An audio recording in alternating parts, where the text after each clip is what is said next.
Before I begin my stretching session, I'd like to rant a bit to improve my English and to get a feel of doing this every day. Yesterday, I tried this full functional home workout routine from the Pioneer channel in the volleyball ground, but I found that few of the exercises were pretty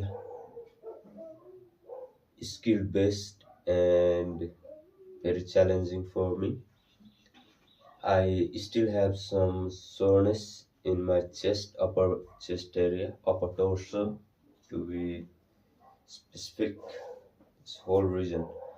I am sore from the push-ups. So today I will just follow along for the stretches and warm-ups and do few of the exercise that I am comfortable with, and then hopefully I can turn on to GRE preparation. Although I have not made plans for that, but same as yesterday, for what happened with the exercise routine, I am hoping to develop a routine for study.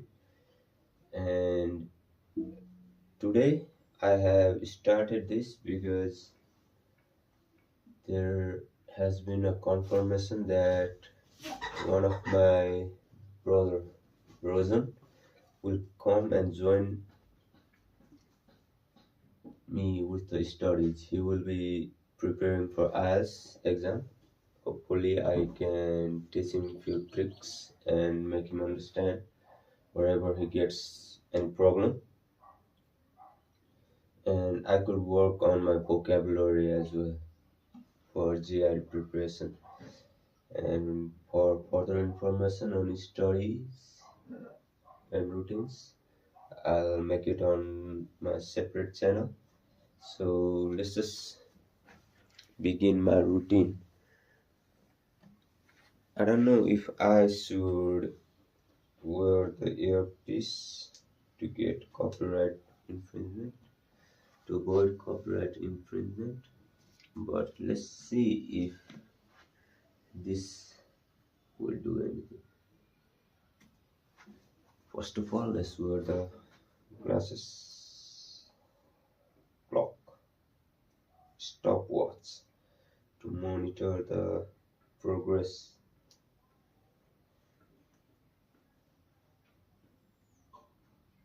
And we start now. Hopefully the workout will be around 30 minutes. This video is sponsored by Squarespace. Stick around until the end of the video to find out more. Hey there guys, so it turns out my last full follow-along functional workout was really popular. Lots of people asked for more, so here you go. One of the most common requests was for a similar workout you can do at home. My last one included sprinting, lizard crawling, tree branches, so this is one you can do from the comfort of your living room and still get a lot of the same benefits. This has created a bit of a challenge when it comes to filming. My home is fairly small, covered in kids' toys, and generally not that cinematic or conducive to filming with my preferred tighter lenses. So apologies if some of the shots are a little more rough around the edges than my other content. I also want to show that this can be done with zero equipment. This is a workout that everyone can build up to, so that means we're going to need to get creative with training, particularly when it comes to the lats and the biceps, but you'll see that it is possible. I'll also be talking through the video again. Hopefully you'll learn a couple of things, and I can explain my reasoning with the exercise selection, etc. These types of videos offer a great opportunity to demonstrate just how to apply the various concepts and exercises I've discussed into an actual training plan. Right now I'm warming up with some 100 ups, aka high knees.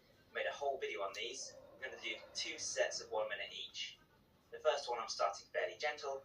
The second one I'm bringing the knees up a bit higher, going a bit harder. The 100 up is a fantastic exercise for building the hip flexors and for building hip stability. It's also great for ankle stiffness, just like jump rope. And it'll build your calves a little bit. Of few benefits that do get the blood flowing around the body, warming us up nicely. The 100 up was developed by Walter George, a runner, as a way for him to train running in his spare time.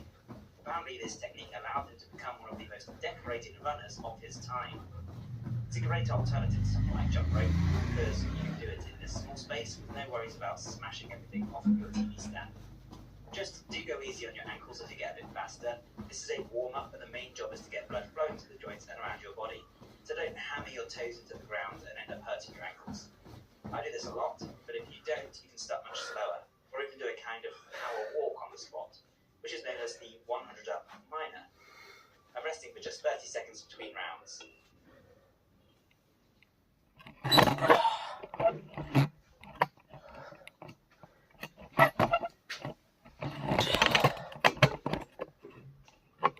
To our active stretches to improve mobility, the impending workout. As I've said before, stretching pre-workout isn't always the best. If you're using passive stretches, there is some evidence to suggest that this can increase your injury risk. However, A, this is blown massively out of proportion, and B, if we're using more controlled active mobility, that is getting into those positions and using our strength, then we don't have those same risks. So first up is the deep squat for 1 minute. This is an absolute staple and something everyone should be working towards. Try and keep your heels flat on the floor, weight distributed evenly over your feet, and your back as straight as possible. Throughout all these movements, make sure to keep breathing in a calm manner. This will not only help you to release unwanted tension and to thereby get more from the mobility training, but it will also help you to practice breathing more calmly as you exert yourself, something that can really help to improve performance in other movements. Next, we're moving on to 1 minute of deep lunges, 30 seconds on each side. There's no need to rest between these. Here you're trying to get a stretch on the hip flexors predominantly. Again, get into that furthest position, then use your strength and control to move deeper and then back out and move around the area, undulating. If you guys are familiar with the way I do mobility work, you know I'm going to be getting near to the end range and then moving gently around in that position, not just holding one position. This is as much about building strength and control in these weaker positions as it is anything else. Once you do that, your body will relax to allow you to move more freely. So ostensibly this is the warm-up. Practicing these mobility moves at the start of our training is getting the blood flow to those areas, and it's giving us a greater range of motion when we actually perform the working sets later on. We shouldn't just think of it like that.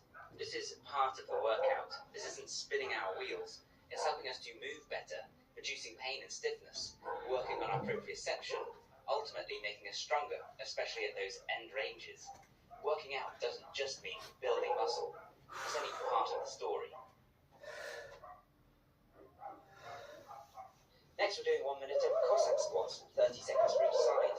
These are a great movement for getting us into the frontal plane, moving side to side. They stretch and strengthen the hips as well as the hamstrings. Quick tip is that you can choose to target the hamstrings more or the hips more by turning the extended foot to point up or to point forwards respectively. So if you rest on your heel and point the toes up, that will train your hamstrings more. If you point the toes forward to keep your foot flat on the floor, that will train the hip abductors more.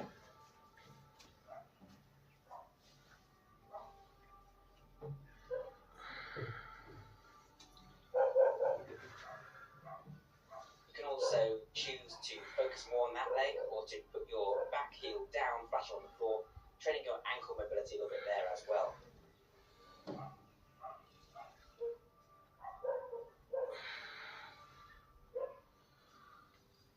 Go easy on this one, as it's easy to hurt yourself if you go too deep too soon.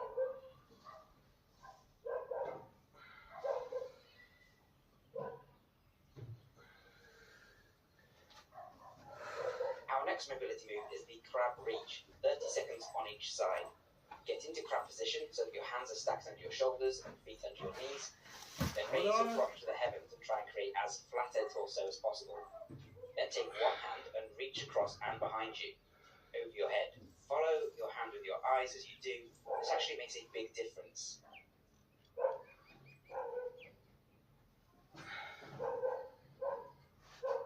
Are you enjoying this format, guys? If so, I can do more like this in future. Let me know what you'd like to see. Some ideas I've had include a home workout including common gym equipment like dumbbells, etc. Because I know most of you have dumbbells, and we can do something a little bit more comprehensive that way. A follow-along functional gym workout is another option where, you follow me around the gym and I'll show you how I use the equipment there in a more functional, structured workout. And maybe you can then follow along, train like a Batman workout using a whole bunch of equipment like sandbags and things. Let me know in the comments which of those you like the sounds of and if that's something you'd like to see more of in the future.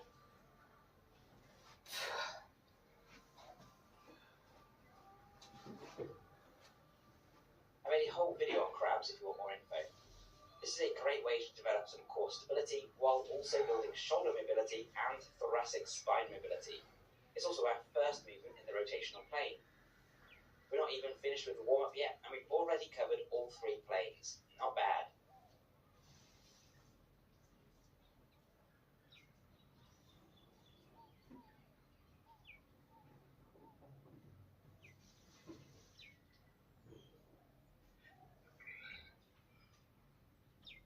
Finally is doorway openers for 45 seconds each. Stretching the shoulders nicely. Your job is to really feel this in the right places. Specifically, that means the lats and the pecs.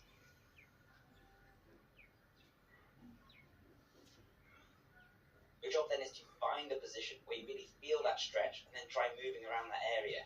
You can also push into the door frame more from that position, or you can try lifting your arm gently off. These are called lift-offs. To do this, you should be moving into a greater range of motion than you're normally capable of. And this should be using your strength to accomplish that.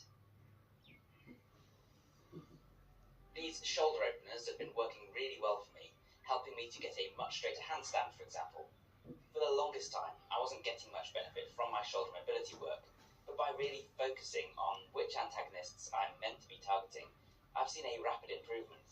Other options include doing dislocates with a stick of some sort, or using a safer to do similar openers while on your knees. While I think there's been an overreaction to the findings that passive stretches before my warm-up can be harmful, I would still advise a little caution here. This is the closest to a passive stretch out of these moves, so just be sure not to push too far and to keep an element of strength throughout.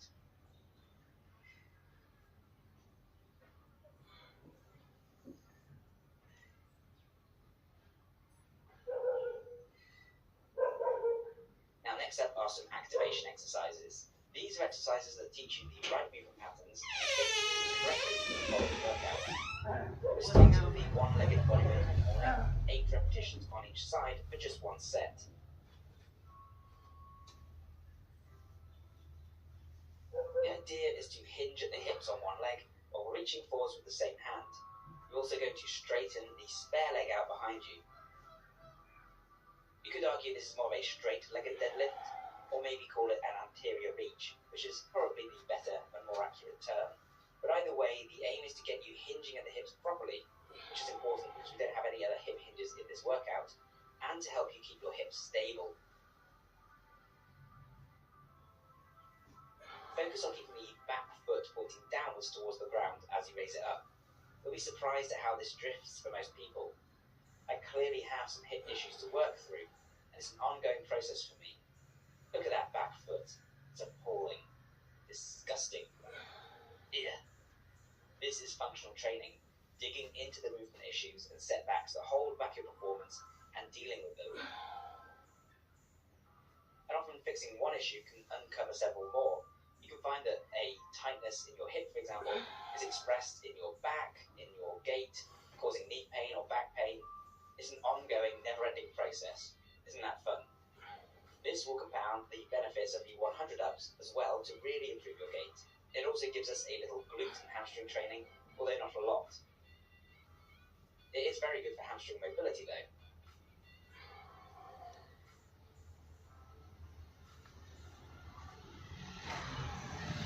The next activation exercise is the body weight reverse fly, also called an elbow press. You don't need a long rest between these 2 exercises, maybe 30 seconds to a minute. And we're going to do these ones in 2 sets of 8, or RPE 6. That means perceived rate of exertion 6, or giving it a 6 out of 10 effort. Again, we're trying to get the body to move correctly here, this time by activating the rhomboids and rear delts, to help bring the shoulders back into a better position.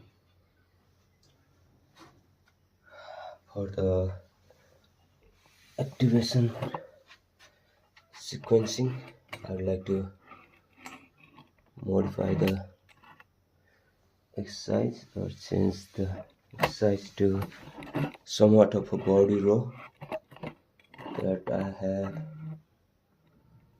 planned to perform using this contraption over here. So according to this, the activation should be good enough. I will lean a bit. I hope it does not break. But then again, let's go 8 reps of 2 sets. 1,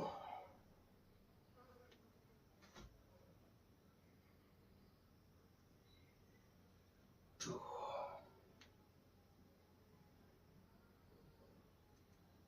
3,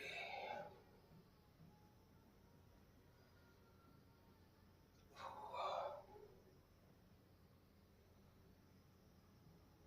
5,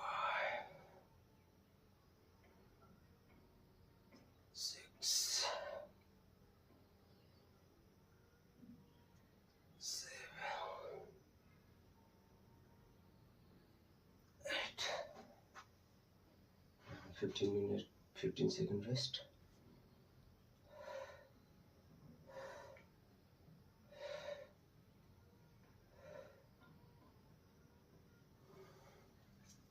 And go again.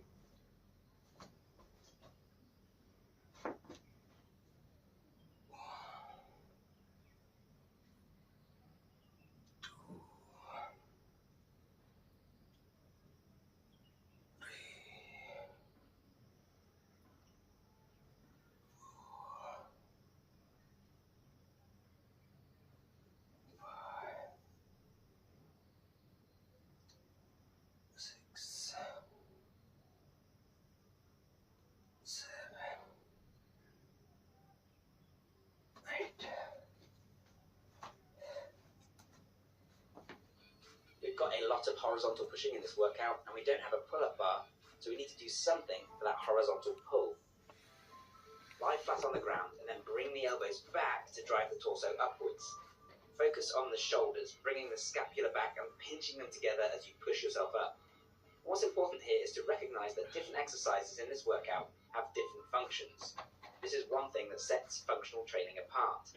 So the obvious criticism that I can anticipate some people making here is that you won't build big traps or big lats through this movement. It's a short range of motion. This is best example, pull-up. We're now moving on to a lat exercise for zero equipment. The body weight pullover for 2 sets of RPE 8. It's the first example of how we're going to get a little creative with what's available to us. So here you're going to keep your body rigid and rest on your knees again. Place both hands on the sofa with your arms stretched out overhead, straight. It should look like you're going to do a Jack LaLanne push-up. Now you're going to push down into the sofa with your hands in order to raise up your upper body. This is not a body weight tricep push down, so we're not bending the elbows. It's fine to have them bend a little, but you want to put that emphasis on the lats. The aim is to pull the arms straight down from the lats, which will drive your body upwards at the same time.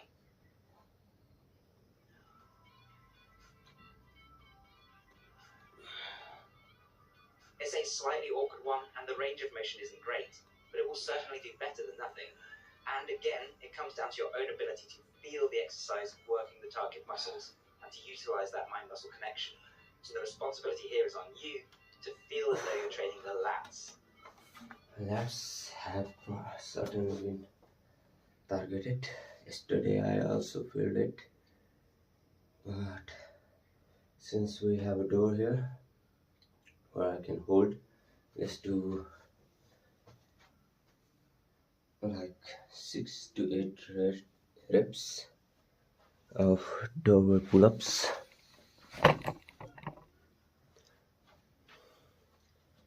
After a little bit of rest,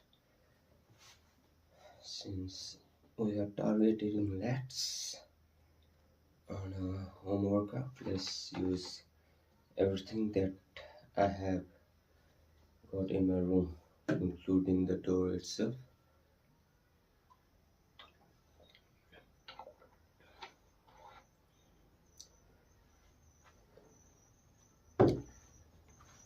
There's 8:30, and maybe I can dedicate at least 1 hour for setting up my exercise.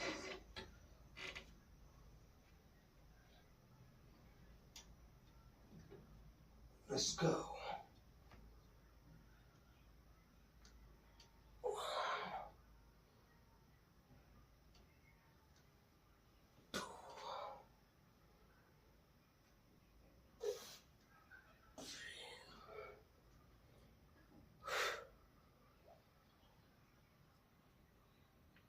No.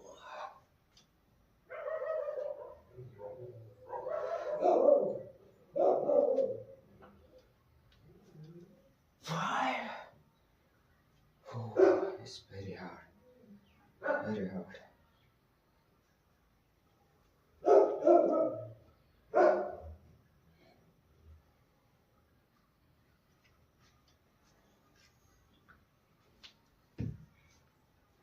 6. I don't think I can do more than 6 because I'm not used to the grip and somewhat I'm already tired. So enough of the excuses. And let's move on to the next set of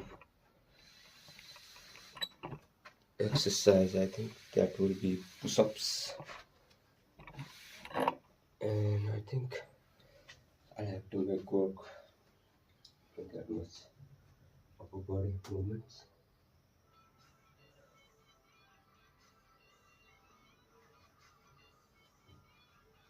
Okay, enough messing around now. It's time for some serious work. 2 times one-armed push-ups with a good 1 to 3 minute rest between sets. And I can't do one-arm push-ups, so Again, I'm going to be cutting out the rests, seeing as it would make for a very long and boring video, just watching me sit there do nothing. I'll You just can do just the pause the video push-ups. for that necessary amount of time.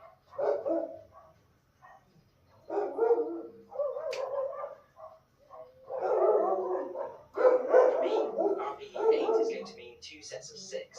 I'm going to do about 10 maximum on a good day, so 2 sets of 6 is plenty challenging. This is building serious pec, shoulder and tricep strength. It's also a huge core workout, as you'll need to stabilize your midsection to be able to transfer the strength to the ground. The best part is its anti-rotation. That means you're combating gravity as it attempts to twist your knee supported side down to the ground.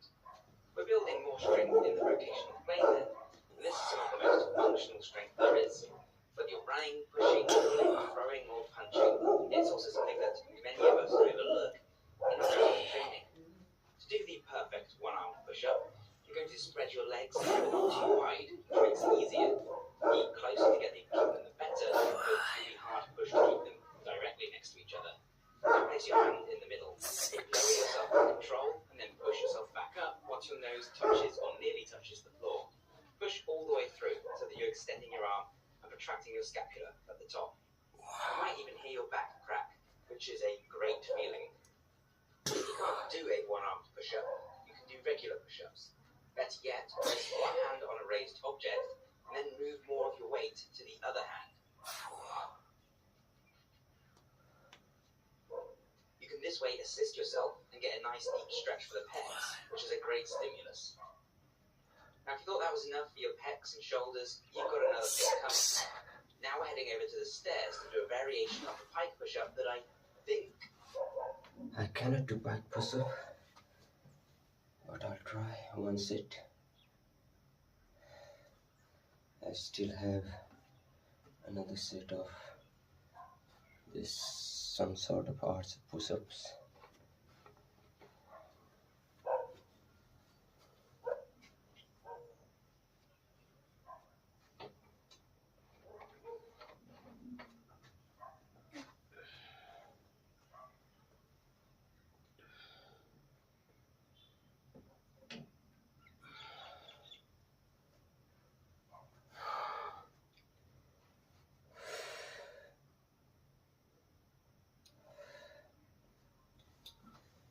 do it.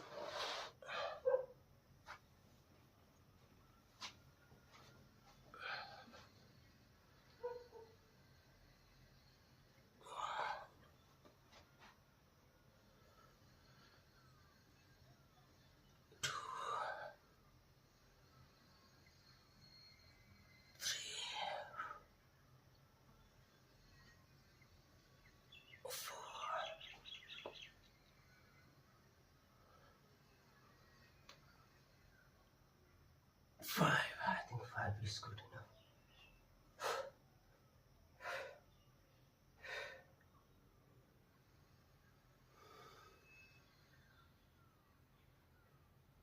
I think the compounding fatigue from other exercises are adding up, so I cannot do as more of reps as I would want, since it's been a long time from what I haven't exercised. 1, 2,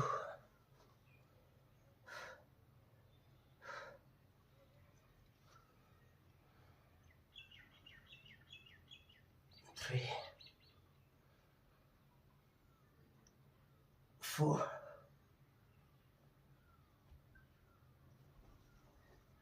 5.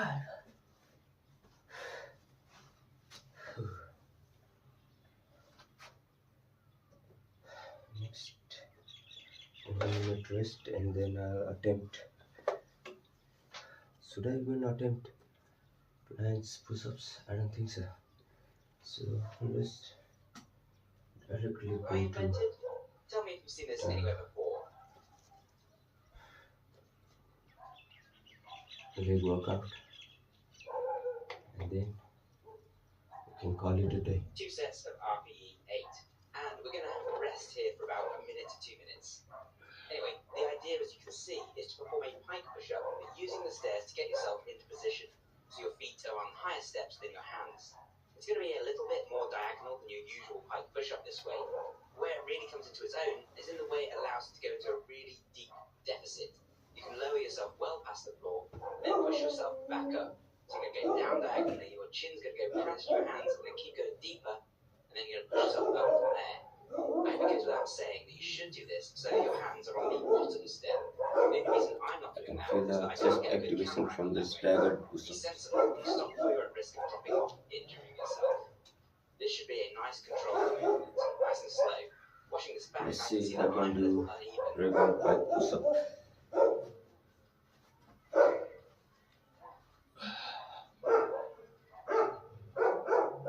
I think let's use my hand placement, like I think one of my arms is more diagonal, but I do also have one stronger trap on my left side, so I'll be keeping an eye on this.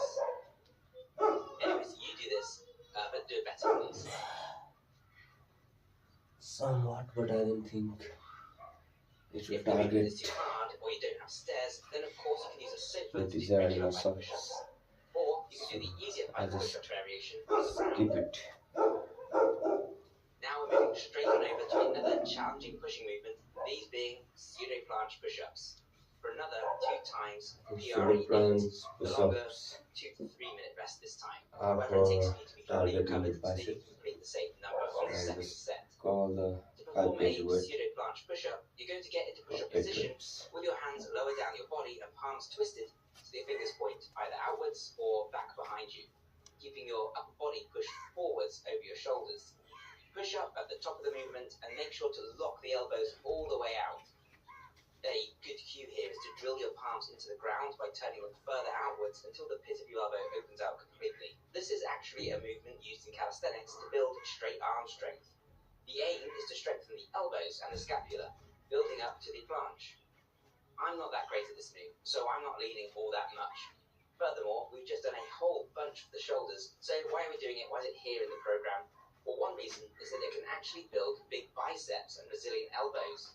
This is not just an isometric hold for the biceps, it's also placing great strain on the biceps tendons. Gymnasts have huge biceps, partly because of all the straight arm training that they do.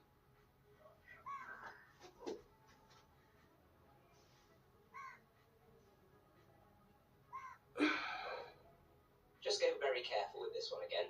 Build up to it slowly. It's intense if you're not used to this kind of training. Simply turning your hands just a little outwards will do fine if you're struggling, or even just doing tricep push-ups to begin with. Okay, now on to more legs. So the first exercise we're going to do here is this pseudo shrimp squat.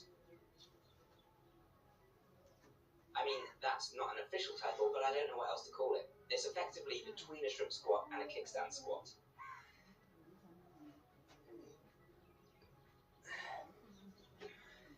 So a kickstand squat is a squat performed so that you essentially squat on one leg, resting the free leg though behind you, with your toes on the ground to offer some balanced support. It's also though going to help the actual movement a little bit, inevitably. This is the easier progression for this exercise. So if you can't do these pseudo shrimp squats, then this is where you're going to start. We're doing the same thing here, but we're going to raise the support leg so that it only comes into contact with the ground at the bottom of the squat, or so it's only very lightly touching the ground until the bottom of the squat. It's there just to add balance, to allow you to get to a more upright posture so that you can drive through the heel and really involve the glutes in the movement. While I can do a shrimp squat, it's not very elegant and I wouldn't want to pump out reps. This way, we're getting more support so that we can do 10 reps with some decent stability. We can focus on building that ankle mobility, that single leg strength, and that glute and hamstring strength. Again, your job is to focus on driving the heel and to make sure you're engaging the target muscles.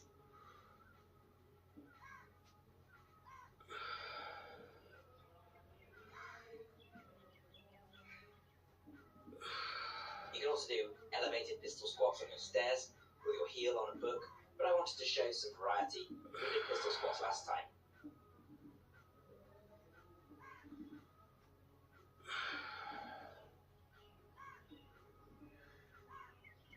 The big reason I've chosen the pseudo shrimp squat here is that it offers us a bit more challenge than the typical air squat, for example.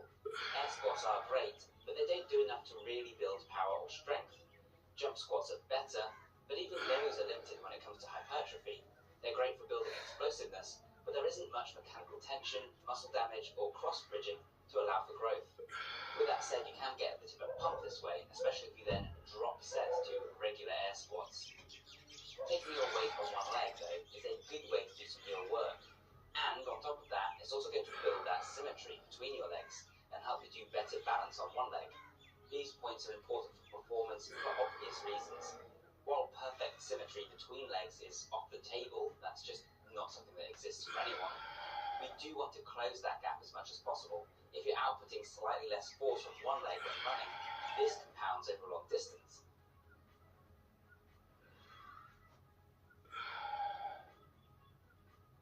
So, how are you? I'm good. It's been my kids' birthdays just weeks before Christmas, so I've been very busy and I haven't had much time for unwinding in the evenings. But when I do get a moment, I've been really enjoying Sonic Dream Team on the iPad, and I've been playing Duke Nukem on the Evercade. Specifically, I've been really enjoying playing the original Duke Nukem 1 and 2, which have been completely remastered in a widescreen format and with smooth 60 FPS scrolling. They're brilliant and it's like reliving my childhood. Let me know in the comments if any of you know what an Evercade is, and if any of you played the original Duke Nukems before Duke Nukem 3D.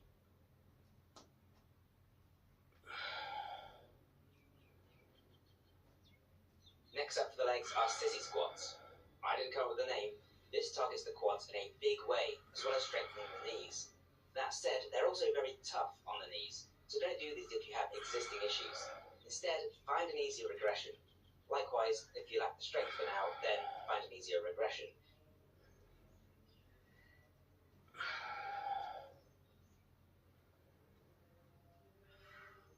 That easier regression is the Hindu squat, where you simply squat on your toes. You can do this with a partial range of motion too, if it's too difficult. I'm doing sissy squats with my hands near the sofa. This is just to support me as I get closer to the ground, giving me the stability I want in order to be able to build some strength and hypertrophy. Remember, stability is necessary for making strength gains.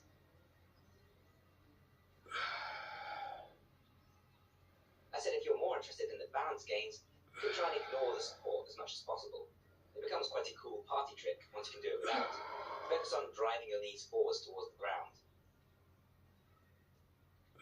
So the sissy squat is in here because, once again, it's a significantly challenging movement, even if you're training only with body weight.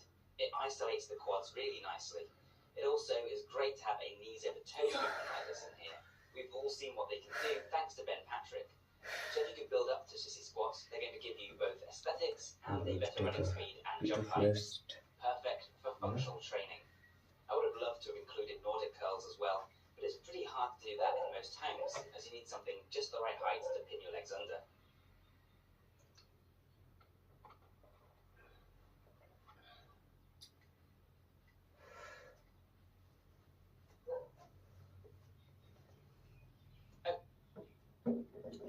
I think after sissy squats, I'll conclude my workout.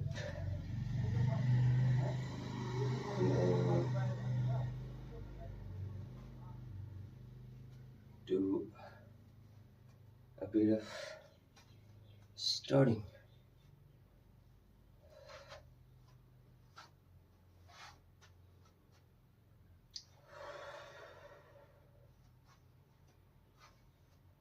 And for cool down, I'll just do this and minor stretches.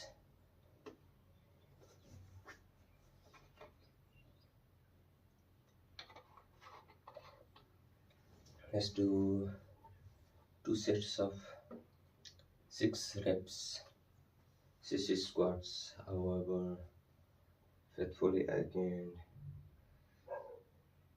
do it. Let's go. Ajay!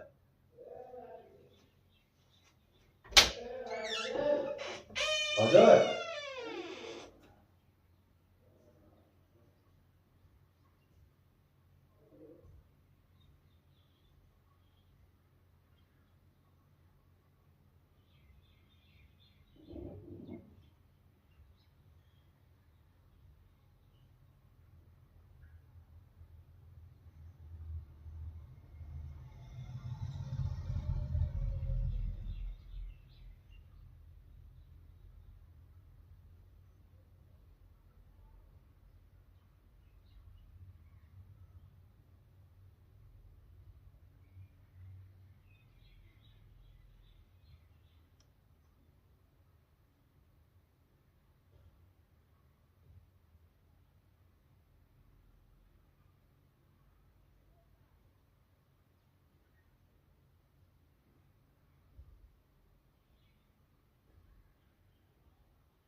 Let's got that sissy squat sets to 1. However reps I can perform to best of my ability.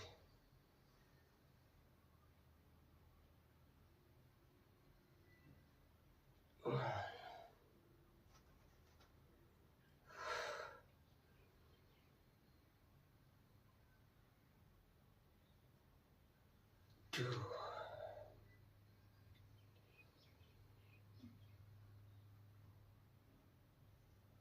3,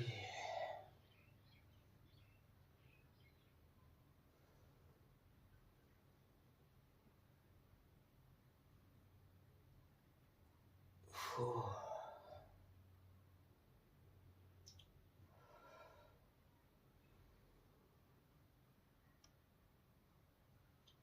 5, 6,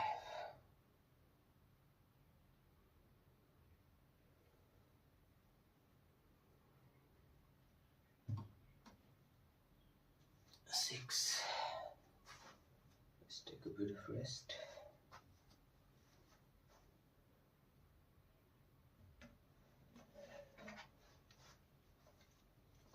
It is already 9 o'clock, so I don't know if I should continue.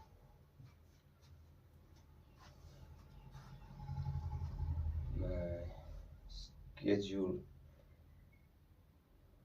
scheduled study routine. I'm quite tired, so for tomorrow, I think I should move this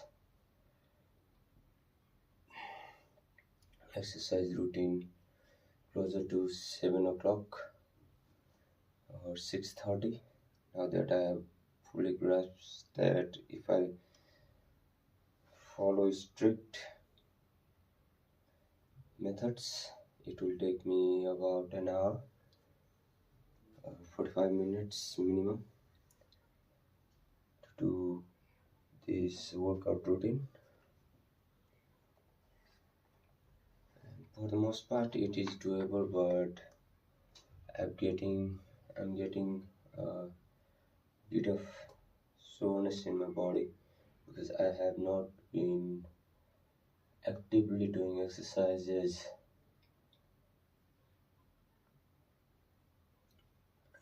for this long.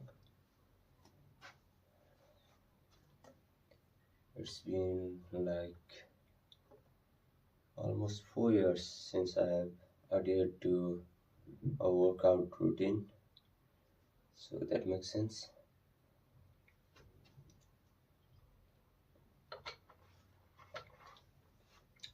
I think I will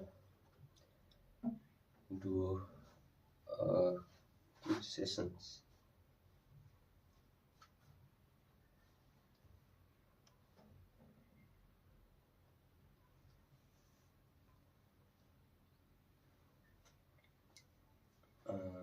Talking to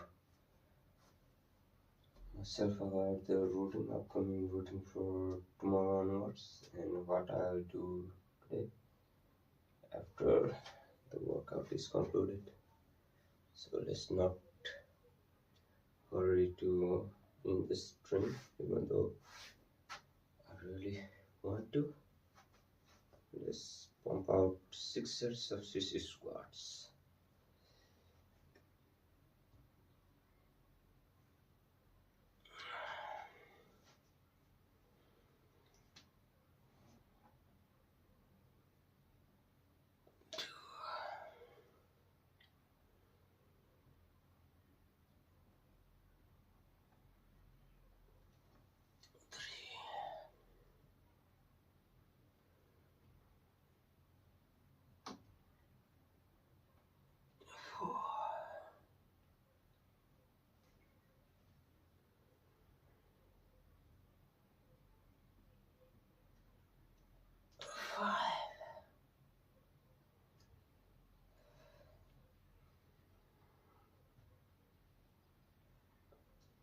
Six. There's nothing sissy about this squat.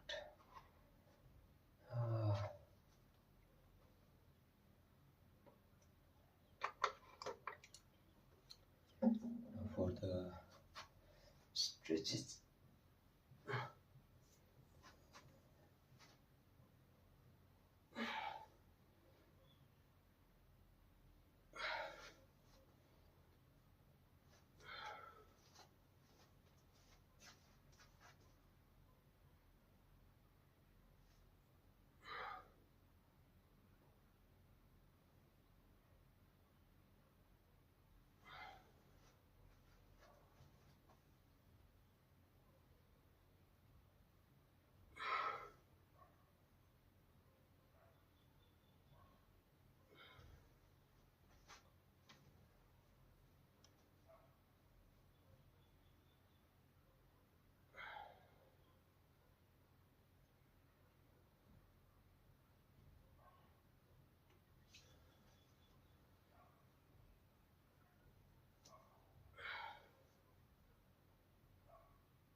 Almost an hour.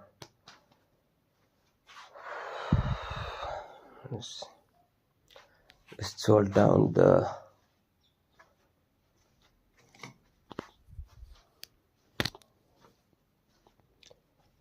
past time. 6, 7, 8. Let's say 2 hours plus. Exercise 1 hour plus.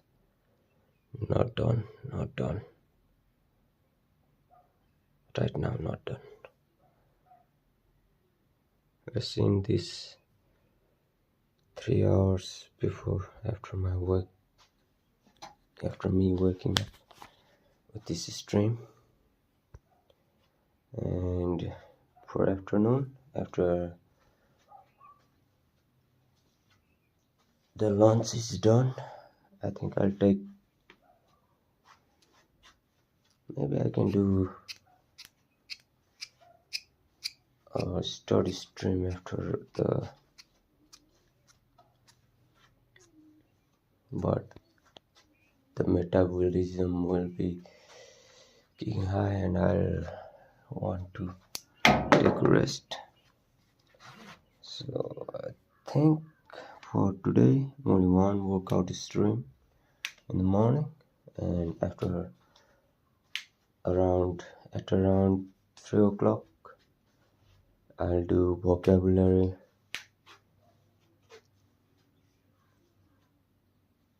training and vocab mountain, and turn it to a stream from another channel. That's about it for today. I hope to